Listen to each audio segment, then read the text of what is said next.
משהו קרה בצעדה לירושלים. התחלנו ללכת. מרגיש כי הוא עם ומתחיל ללכת ולכל הנפגש בדרכו. אחרי העלייה לרגל לירושלים אנחנו ממשיכים. אנחנו יוצאים למסע נוסף ואנחנו נהיה בכל חלק ממדינת ישראל. והפעם מצפון תיפתח הטובה. אנחנו יוצאים למסע של 3 ימים בסוף שבוע הבא, וכולם מוזמנים, ילדים, משפחות, מתחילים בצפת, העיר הקדושה, העיר של הערים. ועולים צפונה ללילה ראשון ביקב ראש פינה. נחגוג ביחד, נואב ביחד, פשוט נהיה ביחד. ממשיכים צפונה. ואם אתם חבר'ה מהאזור שתומכים במהלכי הממשלה, אתם גם מוזמנים באהבה גדולה. וביום שבת יוצאת צעדה לתוך קריית שמונה, וממנה לעצרת של דמוקרטיה, עצרת של ישראליות. באריה השואג בתל חי. זה התחלה של משהו חדש. אין ספק שהפתרון של כל מה שקורה כאן יבוא רק מאיתנו, מהעם. אי אפשר לעצור עם שהתחיל ללכת. בדרכו קורא שלום.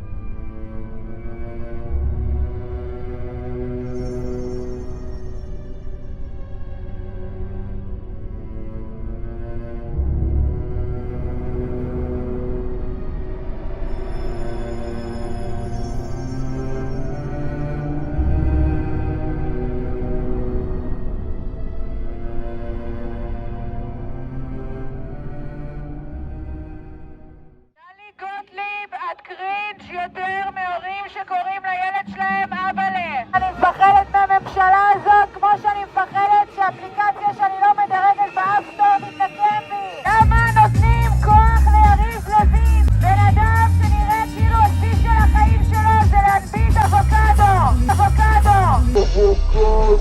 אבא וסבתא שלי לא עזבו דיקטטור עם שפם מעיראק כדי להגיע לישראל ולקבל דיקטטורים קרחת. צריך לעצור את ההפיכה, התעייפתי. אני בגיל שהיה לי מקושרים, אני זוכרת מה זה שוק. הייתי יושבת בשירותים, קוראת הרכיבים של המתאר אוויר. להתעורר, אומרים דמוקרטיה אומרת, בינתיים אני רואה פה דמוקרטיה או לשבת לעוגיות ולשחק ברית.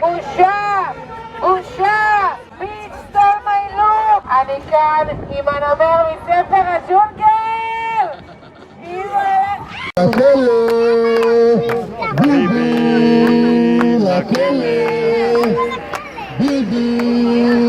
לכלא, לא נוותר עד שביבי יתפטר, לא נוותר עד שביבי יתפטר, לא נוותר עד שביבי יתפטר, לא נוותר עד שביבי יתפטר. שוחד, מרמה, הפרת אמונים. Legal advisors are not in fact advisors, they're actually the bosses of their ministers. היועצים המשפטיים כשמם כן הם, יועצים ולא מחליטים. בית המשפט קובע איזה חוקים יעברו או לא יעברו. לא עוד פסילת חוקים של הכנסת ללא הסמכה.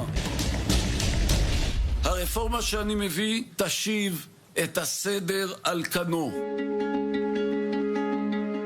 מאחורי המהפכה המשפטית של ראש הממשלה ושר המשפטים עומד מכון מחקר אחד שעד לפני כמה שבועות מעטים שמעו עליו, פורום קהלת. צריך לעשות את העבודה מאחורי הקלעים, לעשות את כל זה בלי לקחת קרדיט. 11 שנים מאז שהוקם, אנשיו מחכים לרגע הזה. זו ההזדמנות, אולי האחרונה. בלי תיקון מערכת המשפט לא ישתנה כלום.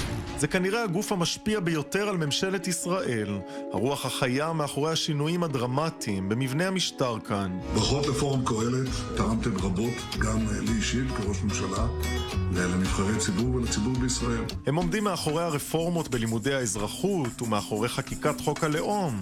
הם היוזמים של הצהרת פומפאו, הנאום שנשא מזכיר המדינה האמריקאי לשעבר, שהביא לשינוי עמדת ארצות הברית ביחס להתנחלויות. וגם מאחורי הדרישה של סמוטריץ' לקבל לידיו את המינהל האזרחי. הוכחתם בקהלת כמה אפשר להשפיע ולעצב ולקדם במדינת ישראל דברים טובים. הם תומכים בהפרטת מערכות החינוך והבריאות ובביטול מוסדות הרווחה. במשבר הקורונה קבעו שאין לסייע לעסקים קטנים במצוקה או להגדיל את תקצוב המיטות בבתי החולים. תרומה עצומה ליכולת שלנו לקדם ולחולל רפורמות גם במערכות המשפט וגם במערכות הכלכלה. פורום קהלת, יש בכם הרבה תועלת. 150 חוקרים ו30 מיליון שקל תקציב שנתי. מהרגע הראשון המטרה הייתה לשנות את מדינת ישראל. מאחורי הפרויקט הגרנדיוזי הזה עומד האיש הזה, פרופסור משה קופל. נולד במנהטן וגר באפרת, גוש עציון. בגיל 23 הוא כבר היה דוקטור למתמטיקה ומדעי המחשב. למה לבוא לכנס השמרנות? כי נמאס לכם מהשמאלנות הנדושה של התקשורת, מהסמכויות ששופטים אקטיביסטים תפרו לעצמם, מהפוסט-ציונות הדשנה של האקדמיה. הוא מקפיד להתרחק מאור הזרקורים, אבל במה שכונה כנס השמרנות הראשון לפני 4 שנים, הוא חשף את השיטה שלו, כמו חברת לובינג, אבל המניע אידיאולוגי. אנחנו מנסים לפתח יחסים ישירים עם המחליטים, עם חברי הכנסת, עם השרים. אנחנו עושים מאמצים מיוחדים בתחילת כל קדנציה. הם משכתבים ערכים מרכזיים בוויקיפדיה, מכינים פרופיל פוליטי על כל שופט או מועמד לשיפוט, ומעבירים הכשרות לפוליטיקאים וליועצים שלהם בתחילת כל קדנציה. ביסמרק פעם אמר חוקים הם כמו נקניקיות, לא רוצים לדעת איך מכינים אותם. הם כותבים רפורמות למשרדי הממשלה ומנסחים הצעות חוק מפורטות בלי מעורבות של משרד המשפטים. גם חבר כנסת מוכשר, אין לו זמן להיות בקיא בכל נושא. אל תגיד לו, מאוד כדאי שתכתוב איזה חוק בעניין X. אתם צריכים פשוט לכתוב את החוק. אתם רוצים החלטת ממשלה? צריכים לכתוב החלטת הממשלה. כשבעצם פורום קהלת מגיש לך ניירות ואף אחד אחר לא מגיש לך, כשהם מבצעים מחקר רציני, שהוא נוגע בנקודות שבהן אתה צריך ומחפש תשובות, אז הם מצליחים. בכמה מקרים הם החליפו גם את היועץ המשפטי לממשלה. כשאוחנה, אז השר לביטחון הפנים, ביקש להגביל את ההפגנות בבלפור, מנדלבליט התנגד. אז אוחנה הציג בדיון חוות דעת חיצונית מטעמו של ראש המחלקה המשפטית של פורום קהלת, דוקטור אביעד בקשי. במקרה אחר, לבקשת אוחנה, דוקטור בקשי ייצג את המדינה כעורך דין חיצוני בבית המשפט במקומו של מנדלבליט. אני מבקש לברך את אביעד בקשי על התרומה הגדולה שלו לחוק הלאום וגם בדברים רבים אחרים. דוקטור בקשי, שזוכה לתודה מיוחדת מראש הממשלה, הוא האיש המרכזי שעומד מאחורי הרפורמה המשפטית של לוין. זה מכון מחקר שהצליח לייצר השפעה דרמטית על הפוליטיקאים. יש להם חזות מאוד מאוד ממלכתית, והם פועלים כגוף באמת, אתה יודע, מייעץ עם מיטב החוקרים. בפועל זה מכון מחקר עם עמדות ימין מאוד מאוד קיצוניות, ואנחנו ממש רואים איך הפוליטיקאים הימנים בכנסת פשוט עובדים בשירותם. חבר הכנסת הטרי בליכוד, דן אילוז, הוא חוקר בקהלת. החוקר לשעבר, אלעד מלכה, הוא מועמדו של שר התקשורת שלמה קרעי למנכ"ל המשרד, וכבר עובד על התוכנית לסגירת תאגיד השידור הציבורי. השרים קיש ואקוניס חתומים על מסמך התחייבות לקדם את סדר היום של קהלת. כל עבודת המטה נעשית בשיתוף פעולה עם קהלת, אז תודה לכם באופן אישי. והפוליטיקאי העשיר בישראל, שר הכלכלה ניר ברקת, גייס תרומות של $1,000,000 לפרויקט פוליטי שסייע לו לגייס מתפקדים בליכוד באמצעות פורום קהלת. הוא לא ראש עיר, אין לו צוות כזה לרשותו, ואם בא מישהו ומציע מסגרת לעשייה כזו, אנחנו מיד עושים. אז מי מזרים עשרות מיליוני שקלים בשנה למכון המחקר כנראה המשפיע ביותר שהיה פה? בעיקר 2 יהודים אמריקאים. Meet Jeffrey Yass.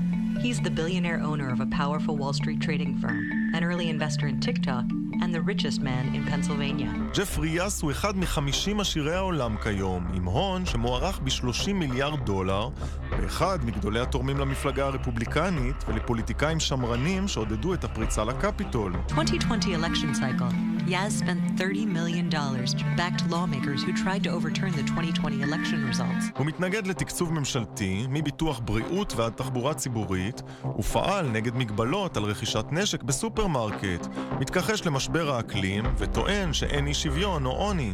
In America, everybody has all the stuff they need. No one's hungry, no one's cold. The disparity between how rich people live and how poor people live in America has never been small. התורם המרכזי השני הוא מיליארדר נוסף, שותפו העסקי של יאס, שחולק איתו תפיסת עולם דומה, ארתור דנצ'יק, שמבקר הרבה בישראל.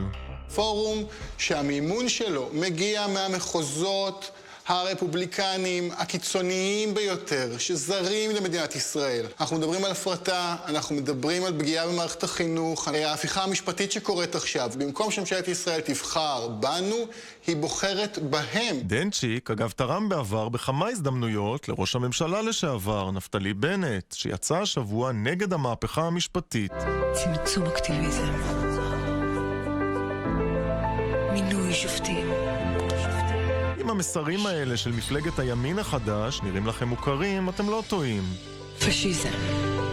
בנט, ובעיקר שרת המשפטים לשעבר, שקד, קידמו אותם בעצמם. כחברת כנסת וכשרה, אני בקשר כבר הרבה מאוד זמן עם הפורום הזה. התוכנית של שקד הייתה חריפה עוד יותר, אם כי מעט מאוד ממנה מומש בפועל. הכל שפיט והכל בגיץ. אנחנו רוצים להיות חלק בהליך הבחירה של היועץ המשפטי של המשרד. פורום קהלת שאתם נר לרגליו, עושים כל מה שהוא אומר לכם, אני לא יודע. זה נשמע כאילו אתם פשוט מעתיקים כל מה שהוא אומר לכם.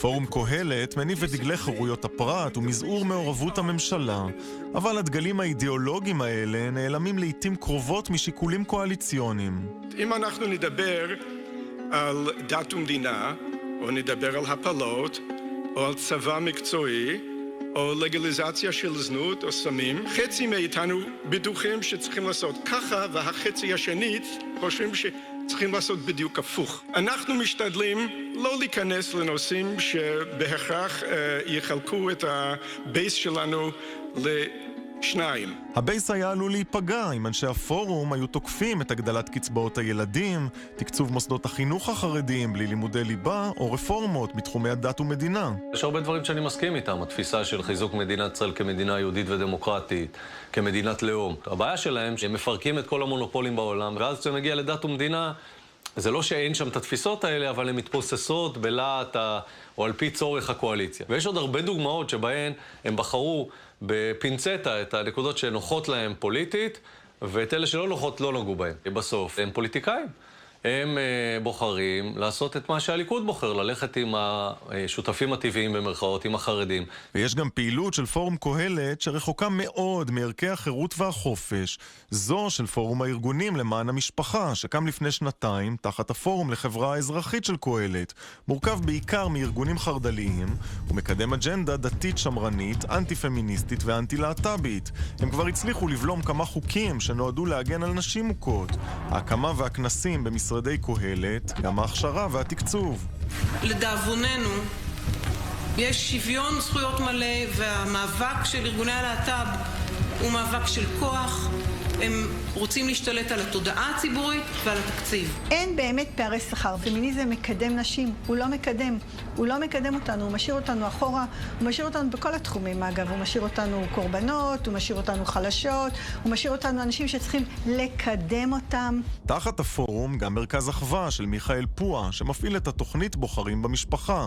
זו פותחת בימים אלה תאי סטודנטים אנטי-להט"בים במוסדות האקדמיים. לפני 3 שנים פועה השיק ספר בנושא שהוא אחד ממחבריו במשרדי פורום קהלת.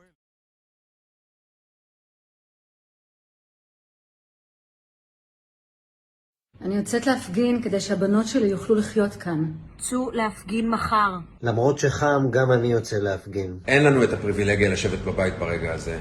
אני יוצא להפגין בשביל העתיד של זאתי. זו הדרך היחידה, החוקית, הדמוקרטית, להביע את האהבה שלי למדינה שלי. אני יוצא להפגין כי הם סופרים אותנו ומפחדים מאיתנו. צאו להפגין, זה שבוע גורלי. כי אחרת אין לי ארץ. צאו להפגין. כי ישראל מתפרקת. כי אין לי ארץ אחרת. כי אני לא יכולה לשבת מנגד.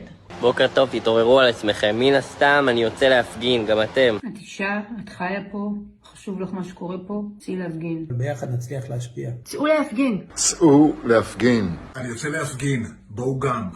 צאו להפגין. רק תצאו להפגין. בואו לתמוך בדמוקרטיה. חייבים להתנגד. צאו להפגין. למען ישראל דמוקרטית חופשייה. כי ממש גורל המדינה לא פחות תלוי בזה.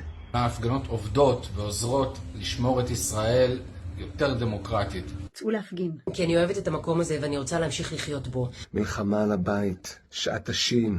צאו להפגין. כדי שישראל תישאר ליברלית. חייבים, לפני שיהיה מאוחר מדי.